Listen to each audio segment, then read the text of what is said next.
My brother is cheating with my girlfriend. They got engaged, but my father disowned them and left a will. I was 18 when I thought life was finally settling into something solid, like I had a handle on everything. After our mom passed, my brother Mike and I stuck together like glue. Losing her made us closer, or at least I thought it did.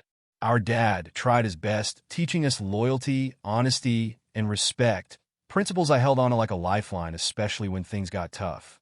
He was our rock, and Mike and I were all each other had, or so I believed. That day started like any other. I had classes in the morning and plans to meet up with Jess, my girlfriend, later. We'd been dating for almost a year, and I really thought she might be the one. You know, high school sweethearts and all that. Life seemed simple, almost predictable in a comforting way. I wasn't expecting any curveballs. But I got home earlier than usual that afternoon. I opened the front door, the house unusually quiet, and headed upstairs to my room, thinking I'd grab a quick nap before dinner. That's when I noticed my door slightly open. A chill ran through me, like when you sense something's off before you even know what's wrong. I pushed the door open and froze. There they were, Mike and Jess, on my bed. It wasn't like I needed any more details. The way they scrambled when they saw me said it all. In that instant, something inside me broke. I felt my chest tighten, my stomach churn. My whole body went cold as my mind tried to catch up with what my eyes were seeing. I just stood there, rooted to the spot. My mouth opened, but no words came out. Mike jumped up, looking like he wanted to explain, but I wasn't about to hear any of it. Jess started to speak too, her voice shaky, but I couldn't process a single word. I couldn't move. My legs felt like they were cemented to the floor. All I could do was stare at them, my mind trying to make sense of what the hell was happening.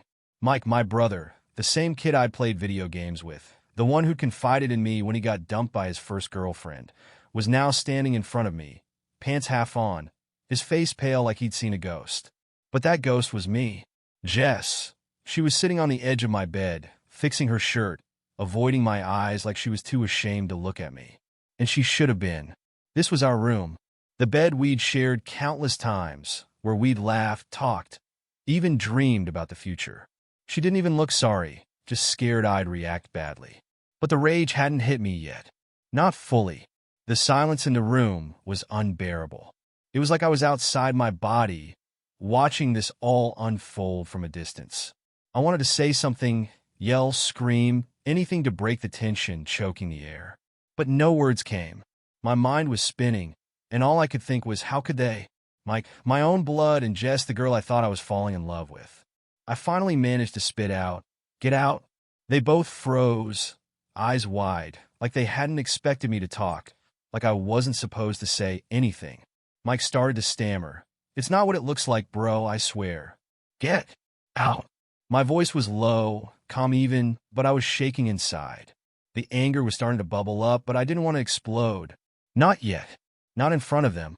Jess opened her mouth to speak, maybe to apologize, maybe to make some bullshit excuse, but I didn't want to hear it. "Go." It came out harsher this time.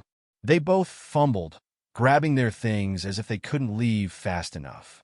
Mike tried one last time, his voice desperate. "I didn't mean for this to happen. Just go, Mike." I cut him off, my eyes burning holes through him.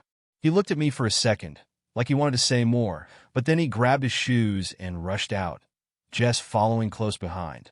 As soon as they were gone, I collapsed onto the bed, the same bed they had just been in, and the reality hit me like a ton of bricks. My brother and my girlfriend. My own brother. The betrayal stung in ways I couldn't even put into words. I sat there, staring at the empty room, and for the first time in my life, I didn't know what to do next. The second they left, the house fell silent again. Too silent. The kind of quiet that presses in on you, making your thoughts louder than they should be. I couldn't even sit on the bed anymore. It felt dirty, like the entire room had been tainted by what just happened. I stood up quickly, almost knocking over the chair by the desk, and paced the room, trying to shake off the sick feeling in my gut. I kept replaying it in my head, the look on Mike's face, Jess scrambling to fix her shirt, the awkward panic in their eyes like kids caught stealing candy. It was so pathetic, and yet, I couldn't help but feel the stab of hurt over and over. My own brother. My own blood. How long had this been going on behind my back, Was I just too blind to see it? Or did I trust them so much that it never even crossed my mind? I found myself staring out the window, watching as they hurried to their cars parked on the street. Mike didn't even glance back. Jess, though, she paused for a second, standing by her car like she wanted to say something, to explain herself. But I wasn't about to give her that chance. I turned away before she could catch my eye. I needed space, air, anything to escape that room. My chest was tight, my fists clenching and unclenching as I tried to make sense of the mess that had just exploded in front of me. Walking out of the house felt surreal, like I was in a fog. I barely registered my surroundings as I stepped out onto the street. The cold air hit me, but it didn't really help. It was like I was walking in some daze, replaying everything over and over in my head. Jess, my girlfriend for almost a year, the girl who I thought I could trust with everything. She'd been with me through some of the hardest times, losing mom, dealing with all the family crap, and now she'd just thrown it all away for Mike. The worst part was I couldn't figure out what was more painful, the fact that Jess betrayed me or that Mike did. I wandered around town, aimlessly. My feet just took me wherever, like I was trying to escape my own thoughts, but they followed me no matter how far I walked. The streets were quiet. People were going about their lives, completely unaware that my whole world had just been flipped upside down. I wondered how long it had been happening, how long they had been sneaking behind my back, laughing at me, pretending everything was fine. Were they together while I was sitting in the next room, completely clueless? The anger started creeping in, replacing the numbness I'd felt earlier. I wanted to punch something, scream, let it all out, but I couldn't. Not in the middle of town. Not while I was just some guy walking down the street pretending everything was normal. So I stuffed it down, pushing it deep inside where it festered, waiting to explode. But it wasn't time for that yet. Not yet. I ended up by the river, standing on the bridge that overlooked the water. The spot Jess and I used to hang out sometimes when we just needed to talk or get away from everything. Funny how that place now felt so different. Ruined even. I leaned against the railing, staring down at the water, wishing I could just drop all these emotions into the river and watch them float away. But nothing ever goes that easily. I don't know how long I stood on that bridge, staring down at the water. It felt like time had stopped, like everything was frozen except for the thoughts spinning in my head. How could they? Why? How long had I been the fool? The questions wouldn't leave me alone, buzzing like flies around a trash can. No matter how hard I tried to shove them down, they kept coming back, louder and angrier. I kept seeing their faces. Jess sitting on the bed, looking guilty, but not really sorry. And Mike, he didn't even try to hide his shame. He looked scared like a kid caught doing something bad, but not sorry. That's what got to me. Neither of them seemed to regret it in a way that mattered. They were just afraid of getting caught, afraid of how I'd react. And I didn't react, not like I thought I would. I should have yelled, should have thrown Mike out the window, should have told Jess exactly what I thought of her. But instead, I just stood there dumbstruck. What good did that do? What did it change? Nothing. The cold breeze off the water made me shiver, but it felt good, like a slap in the face, something to jolt me out of the fog I was in. I leaned on the railing, my knuckles white from gripping it so hard. I wanted answers, but who the hell was I going to get them from? Jess? Mike? They were the last people I wanted to talk to, but at the same time, they were the only ones who could explain why everything had gone to hell in a matter of minutes. I pulled out my phone, staring at the screen. Jess had texted me a few times, probably trying to explain herself, trying to fix what couldn't be fixed. I didn't open them. I wasn't ready to hear whatever excuses she'd come up with. I scrolled past her name and hovered over Mike's contact. My thumb was itching to call him, to demand answers, but what would that accomplish? What could he possibly say to make any of this better? My mind kept going back to when we were kids. Mike and I were tight back then. He was the first person I'd go to when something was wrong, and I was the same for him. We had each other's backs, always. After Mom died, I thought we'd be even closer, that we'd keep each other grounded. But now, it was like none of that mattered. One stupid mistake, and everything we'd built as brothers was in pieces. I slammed my fist against the railing, the pain shooting up my arm, but doing nothing to calm the rage building inside me. I hated him. I hated both of them. But mostly, I hated myself for not seeing it sooner, for not catching the signs. if there even were any. They must have been sneaking around, hiding their secret in plain sight, while I just walked around, trusting them blindly. I wanted to confront Mike, to make him feel the weight of what he'd done. I wanted to know why. Why her? Why betray me like that? There were a million other ways he could have hurt me, but he had to choose Jess, the one person I never thought would turn on me. It didn't make sense. The sun was starting to set, casting this weird orange glow over the river, but it didn't look beautiful. It looked off, like the world was mocking me, reminding me that nothing would ever be the same again. I used to think things were black and white, right and wrong. Mike was family. Family doesn't do this kind of thing. But I guess I was wrong about a lot of things. Eventually, I pushed myself off the railing and started walking again. I didn't know where I was going, but I knew I couldn't stay in one place anymore. I needed to keep moving, keep walking, because if I stopped, I'd break down, and I wasn't ready for that. Not yet. I walked aimlessly for what felt like hours, my mind tangled in a mess of anger, confusion, and this deep, gut-wrenching sadness I couldn't shake. Every step felt heavy, like I was dragging all that betrayal with me, but there was nowhere to drop it. Nowhere to just leave it behind and move on. I ended up at a small park, the one where Mike and I used to play basketball after school when we were kids. The court was empty now, just the echo of memories bouncing around in my head. It was funny. This place used to feel like home, a place where I could forget about everything for a while. But standing there now, it felt cold, empty. Like I didn't belong anymore. I sat down on one of the old benches by the court, the wood creaking under my weight, and let my head fall into my hands. Everything was crashing down, and I didn't know how to pick up the pieces. I wasn't even sure if I wanted to. Mike had been my closest friend growing up, my brother, my blood, and Jess, she was someone I thought I could build a future with. I didn't know which one of them I hated more at that moment.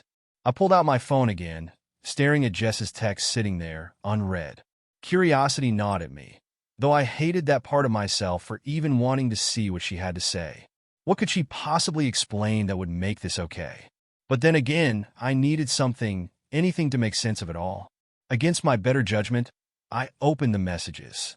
Please, can we talk? It wasn't what you think. I didn't mean for this to happen. I swear it was a mistake. A mistake. That word set me off. A mistake is spilling coffee, forgetting your keys, getting someone's name wrong. Sleeping with my brother? That's no mistake. That's a decision. And she made it. She and Mike both made it, knowing damn well what they were doing. I felt the rage bubbling up again, but I forced myself to keep reading, needing to know what else she had to say. I'm so sorry. I didn't want to hurt you. I don't even know why it happened. It just did. Please, let me explain. I almost laughed. She didn't know why it happened? That's the best she could come up with? It just did? Like she tripped and fell into my brother's bed? I wanted to scream at her, throw my phone against the wall, but I couldn't. I didn't have the energy for that kind of anger anymore. I just felt tired. So damn tired. Another message came through while I was staring at the screen. I love you, okay? I never stopped loving you.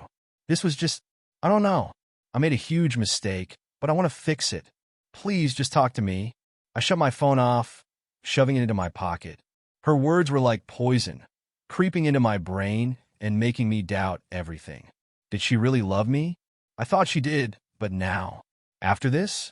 What kind of love lets you betray someone like that? I didn't want to talk to her. I didn't want to hear her excuses.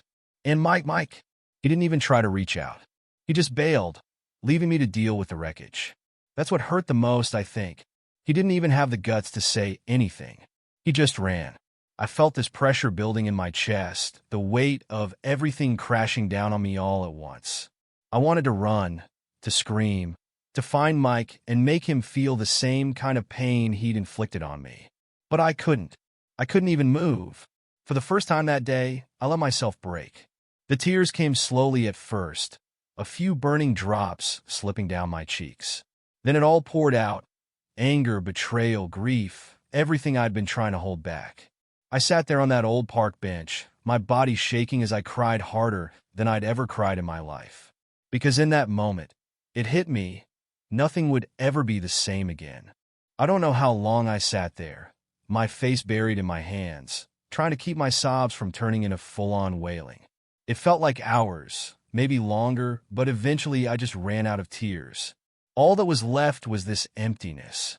Like everything inside me had been scooped out and tossed aside, leaving nothing but a hollow shell.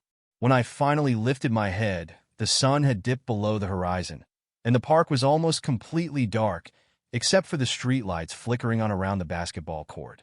The cold air was biting now, chilling me to the bone, but I didn't feel like moving. I just sat there, staring at the empty court, memories of simpler times flooding back. Mike and I, shooting hoops until the sun went down, laughing, teasing each other about who would make it to the NBA first. Back then, things were easy. We were just brothers, looking out for each other, no questions asked. How the hell did we end up here? The thing about betrayal is that it doesn't just break your trust in other people. It breaks your trust in yourself. I kept thinking, how could I not see this coming? Mike and Jess, they must have been sneaking around for a while, and I didn't have a clue. I prided myself on being the kind of guy who could read people, especially the ones closest to me, but I missed this. I let them blindside me. And now, I didn't know how to feel. Anger? Yeah, sure, I was pissed. But more than that, I felt lost. Like the ground had been yanked out from under me, and I was free falling with no idea when or if I'd ever land.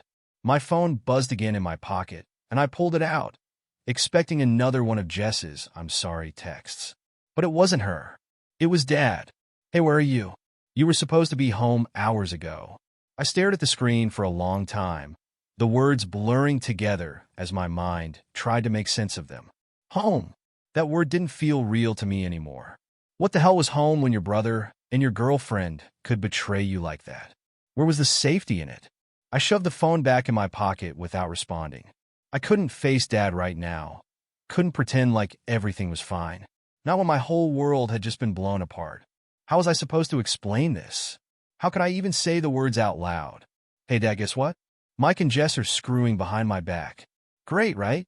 I stood up, my legs stiff from sitting so long, and started walking again, this time with no real destination in mind. I couldn't go home. Not yet. I didn't know where I was going, but anywhere was better than being trapped inside with my own thoughts. The streets were mostly empty by now, just the occasional car passing by, headlights cutting through the darkness.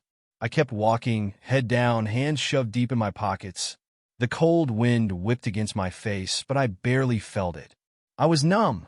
After a while, I found myself standing in front of a bar I'd been to a few times with friends.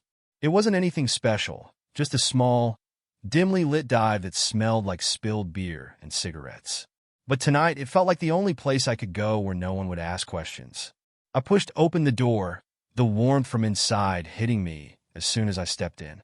The bar was half empty, just a few people scattered at the tables, nursing their drinks. I slid onto a stool at the far end of the bar, away from everyone else. The bartender, a guy with a scruffy beard and tired eyes, gave me a nod and asked what I wanted. Just a beer, I muttered, not caring what kind. I wasn't here for the taste. I just needed something to take the edge off. He handed me the bottle, and I took a long swig, letting the cold liquid burn its way down my throat. It didn't make the pain go away, but it dulled it a little, just enough to keep me from spiraling again. I sat there, staring at the label on the bottle, trying not to think about anything, but of course, my mind kept going back to Mike. What the hell was I supposed to do now? We shared everything growing up, secrets, dreams, hell, even clothes sometimes. And now he'd gone and done the one thing that could rip us apart for good. I thought about calling him, demanding answers, but what was the point? Would he even give me a straight answer? Or would he just try to dodge responsibility? Tell me it just happened like Jess had? No, there wasn't anything left to say to him. Not now. I took another long drink, letting the bitterness of the beer settle into me. This was my new reality now. The beer in my hand felt cold, and I watched the condensation drip down the bottle, every drop sliding off like it had somewhere more important to be. It was funny, really, everything had a direction but me. I had nowhere to go, no plan, just floating through the night like a ghost. Detached. Numb. I took another long swig, feeling the liquid burn its way down, but it didn't really do much. Nothing could touch the hole inside me now. That deep emptiness had swallowed up everything. Anger, sadness, confusion.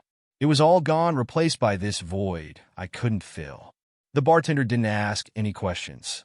He just moved down the bar, serving a couple of regulars who barely looked up from their beers. I appreciated that. The last thing I wanted was someone trying to make conversation, asking if I was okay. Because, honestly, I wasn't. I didn't even know how to be okay anymore. I thought about Jess again, her last text still sitting unread on my phone. Maybe I should have responded. Maybe I should have told her exactly how much she broke me. But even thinking about it made me feel exhausted. What was the point? There was nothing she could say that would fix what she did. Nothing that would make me look at her and not see her in bed with Mike. My brother. The bottle clinked on the bar as I set it down a little harder than I meant to. The sound echoed in the quiet room, but nobody looked my way. I liked it that way, being invisible. It was easier than having to explain what was going on inside my head. A group of people walked in, laughing too loudly, stumbling a bit as they found a table in the corner. They reminded me of nights I'd had with Mike and Jess, when everything was good and I didn't have a care in the world. Back when trust wasn't something I had to think about because it was just there, automatic. Now it felt like a joke. How could I ever trust anyone again? I felt my phone buzz in my pocket again, but I ignored it this time. I didn't want to look. Didn't want to deal with more apologies or explanations. It was probably Jess again, or maybe Mike, finally trying to say something. Too little, too late. It didn't matter what they said. It couldn't undo what had already happened. I waved at the bartender, signaling for another beer. He gave me a quick nod and slid a fresh bottle down the counter. This one felt heavier, like it was carrying the weight of the night with it. I cracked it open and took a sip, slower this time, letting the bitterness settle in my chest. I didn't know what I was trying to accomplish here, drowning myself in beer and bad thoughts, but it felt like the only thing I could do. I stared at the label again, my mind drifting. I started thinking about Dad. He'd be home by now, probably wondering why I hadn't come back. He'd ask questions when I finally showed up, questions I didn't know how to answer. How do you even explain this kind of betrayal? How do you tell your dad that his sons aren't brothers anymore? When I got to the front door, I just stood there for a second, staring at it. Everything felt different now. That door, the house, it wasn't home anymore. It was just a place where things fell apart. I reached for the handle, half expecting it to burn me, but of course, it didn't. It was just a door, just wood and metal. But stepping through it felt like I was walking into something I'd never come back from. The house was dark, except for the faint glow coming from the kitchen. Dad must have left the light on, like he always did when he was waiting up for me. I sighed, closing the door behind me as quietly as I could, hoping he'd gone to bed by now. I wasn't ready for questions. Not yet. I made my way to the kitchen, my footsteps barely making a sound. The table was empty, but there was a note from Dad propped up against a mug. "We need to talk. Don't stay out too late." "Dad?" I sat down in one of the chairs and just stared at the note. It wasn't a demand, just his usual way of telling me he cared. But the thought of talking to him made my stomach turn. What was I supposed to say? "Hey, Dad, your son's a traitor, and your other son's an idiot for not seeing it sooner." I ran my fingers through my hair, trying to push the thoughts away, but they wouldn't leave. They clung to me, heavy and unrelenting. Every time I closed my eyes, I saw them again, Mike and Jess, on my bed, looking at me like I was the one who'd done something wrong.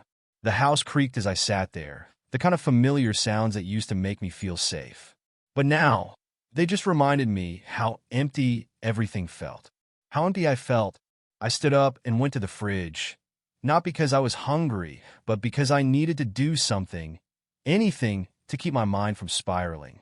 I grabbed a bottle of water, twisted off the cap, and took a long drink, but it didn't help. The hollow feeling in my chest wasn't going anywhere.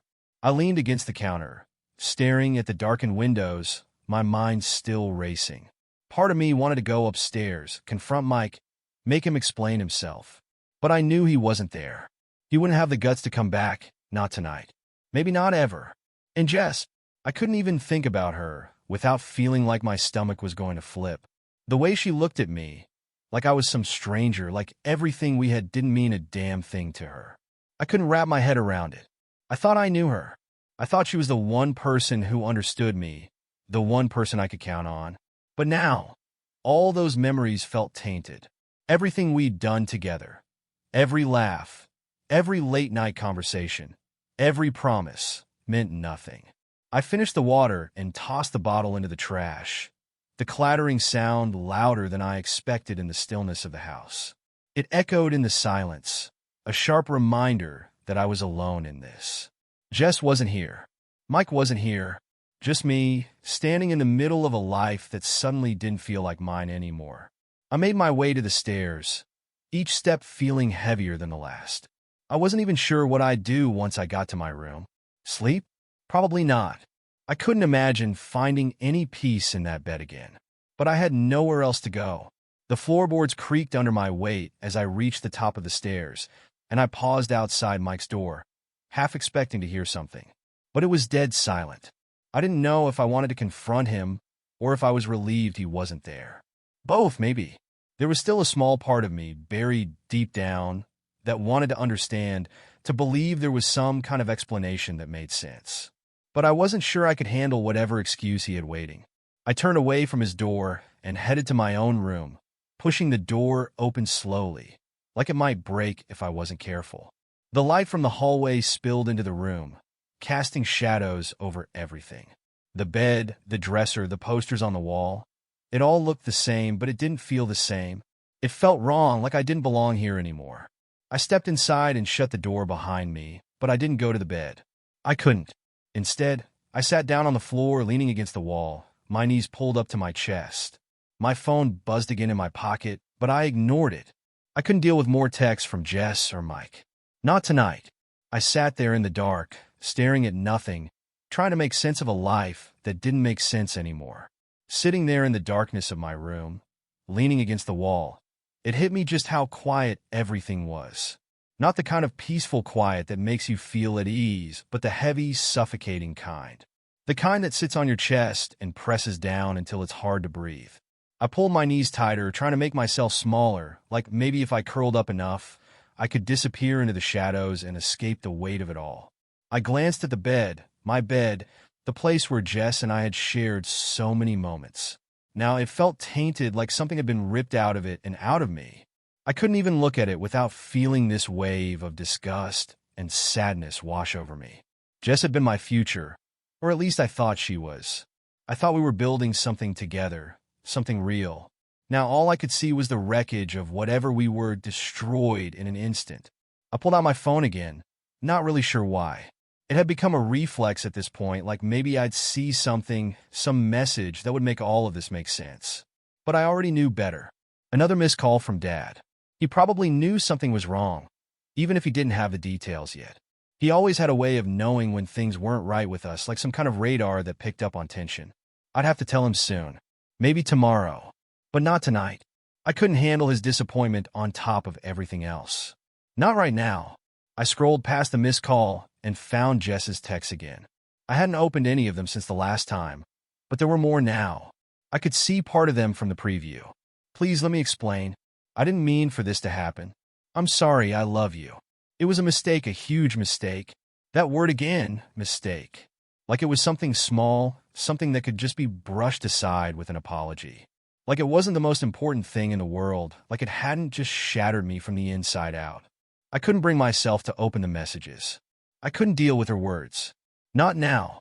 I dropped my phone beside me, the soft thud barely audible in the silence.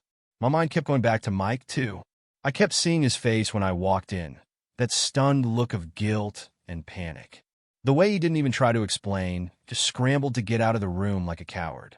He'd always been the reckless one, the one who acted without thinking things through, but this wasn't just reckless. This was betrayal, and there was no coming back from that. I closed my eyes, resting my head back against the wall, trying to block it all out for just a second. But it didn't work. Nothing worked. The images, the feelings, the confusion. It all just kept swirling in my head, mixing together until I couldn't tell what I was more upset about anymore. Jess? Mike? Myself? It didn't matter. Everything was broken. Eventually, exhaustion set in. It wasn't like the usual kind of tiredness. This was something deeper, a bone-weary fatigue that settled into my soul. I wasn't even sure if it was sleep I needed or just a way to shut my mind off to stop thinking for a while. My eyes started to droop, but I fought it, not wanting to sleep, not wanting to wake up and remember that this was real. I pushed myself up from the floor, my legs stiff from sitting too long. The bed still felt like it belonged to someone else, like it wasn't a place I could go to for rest anymore. I didn't want to lie there, imagining them in it together. So instead, I grabbed a blanket off the chair by the door and laid it on the floor in the corner. It wasn't much, but it was all I could handle right now. I laid down, pulling the blanket over me, staring up at the ceiling in the darkness. The silence still pressed in around me, heavy and unrelenting. I could hear my own breathing, slow and steady, and for a moment I tried to focus on that. In and out. Just breathe. Maybe if I focused hard enough, I could push everything else out of my mind. But I couldn't. Every breath felt heavier, like it was carrying the weight of everything I'd lost. My mind kept racing, kept spinning in circles, trying to make sense of a world that didn't make sense anymore. The betrayal, the lies, the broken trust, it all felt too big, too much to carry. But what choice did I have? This was my life now. This was my reality. And somehow I had to figure out how to live with it. Sleep eventually found me, but it wasn't peaceful. It was the kind of sleep where the nightmares blend with real life, and you wake up in a panic, only to realize that the nightmare doesn't end when you open your eyes. I woke up on the hard floor, the thin blanket barely keeping the cold away. My neck was stiff, and my whole body ached from the way I'd curled up, trying to block out the world. For a second, just a split second, I forgot where I was and what had happened. But the second I opened my eyes, the memories flooded back. Mike, Jess, the betrayal. I sat up slowly, my back protesting from the uncomfortable night, and glanced at the bed. It sat there like a ghost in the room, untouched since I walked in on them. I hadn't been able to bring myself to even go near it. It wasn't my bed anymore. It felt like it belonged to that moment, forever stained by what they did. The light from outside filtered weakly through the blinds, and I realized it was morning. The world was still turning, still moving forward, even though mine had come to a screeching halt. I had no idea what time it was, but it didn't really matter. I wasn't sure I cared. My phone buzzed next to me, the screen lighting up with another text. I hesitated before picking it up, half dreading what it would say. I already knew. Another apology, another excuse from Jess, or worse, maybe Mike finally trying to explain himself. I didn't want to hear it. Not from either of them. But I couldn't just ignore it either. Not forever. I grabbed the phone and looked at the screen. It wasn't Jess or Mike this time. It was Dad. Come downstairs. We need to talk. I sighed, running a hand over my face. Of course, he knew something was wrong. I hadn't exactly been subtle about avoiding him, and he wasn't the type to just let things go. He'd probably been up all night, waiting for me to explain what was going on. I wasn't ready for this conversation, but I knew I couldn't keep dodging it. He deserved to know, and honestly, maybe I needed to say it out loud. Maybe that would make it all feel real, instead of just this never-ending nightmare playing out in my head. I stood up, feeling the ache in my muscles as I stretched, and pulled on the hoodie I'd tossed on the chair last night. The house was quiet, and for a moment, I considered just leaving, walking out the door and disappearing for a while, away from everything. But where would I go? The problem wasn't the house, it was everything that had happened inside it. Slowly, I made my way downstairs, feeling like every step was pulling me deeper into something I wasn't ready for. When I reached the kitchen, Dad was sitting at the table, his hands wrapped around a mug of coffee. He looked up when I came in, his face lined with worry, but he didn't say anything at first. Just waited. I sat down across from him, the silence between us heavy, like it was carrying the weight of all the things we both knew had to be said. I didn't know where to start. How do you even begin to explain something like this? Dad broke the silence first. You want to tell me what's going on? His voice was calm, but there was this edge to it, like he already had a bad feeling about what was coming. And he was right. This wasn't something either of us was prepared for. I stared down at my hands, my fingers absent-mindedly tracing patterns on the table. It's Mike, I said finally, my voice sounding hollow in the quiet kitchen. And Jess. Dad's eyes narrowed slightly, confused at first. What about them?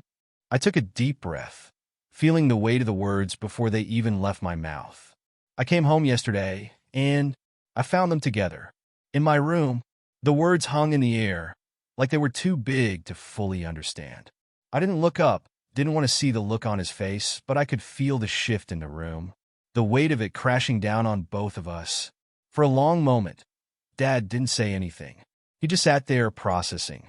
Finally, he let out a long breath, the kind of sigh that carried years of exhaustion and frustration. Jesus Christ, his voice was low, strained, like he couldn't believe what he'd just heard. Mike? I nodded, still not able to meet his eyes. Yeah, Mike. Another heavy silence filled the room. I could tell Dad was trying to wrap his head around it, just like I had been. But how do you make sense of something like that? There was no logic to it, no reason that could justify what they'd done. When did this happen? He asked finally, his voice rougher now. Yesterday. I don't know how long it's been going on. I don't even want to think about it. I rubbed my temples, feeling the headache starting to creep in again. I just walked in and found them. I told them to leave. I haven't heard from Mike since. Dad leaned back in his chair, his hand running through his hair like he was trying to keep himself from losing it. I could see the disappointment in his face, the anger just below the surface. He wasn't the type to blow up, but I knew he was seething underneath. He'd raised us with loyalty, with respect. And Mike had broken all of that in one stupid, selfish act. I don't even know what to say, Dad muttered, shaking his head. I never thought he'd do something like that. Not to you. Not to his own brother. Yeah, well, here we are, I said bitterly, feeling the anger flare up again. He didn't even try to explain. Just left. Dad was quiet for a moment, like he was choosing his next words carefully. What are you going to do? The question hit me harder than I expected. I didn't know the answer. What was I going to do? Mike was my brother. Jess was someone I thought I'd spend the rest of my life with. Now both of them felt like strangers. I didn't know if I could ever look at either of them again without feeling this pit in my stomach. I don't know, I admitted. I don't know how to move forward from this. Dad nodded, his expression softening just a bit. You don't have to figure it out right now, son. Take some time. Process it. But you're not alone in this. I finally looked up at him, and for the first time since all of this happened, I felt a small wave of relief. I wasn't alone. It didn't fix anything, but it helped. At least a little. I'm sorry you had to deal with this, Dad said quietly, his voice heavy with sympathy. But we'll figure it out. Together. I nodded, not trusting myself to say anything more. The truth was I didn't know if we could figure this out. Not fully.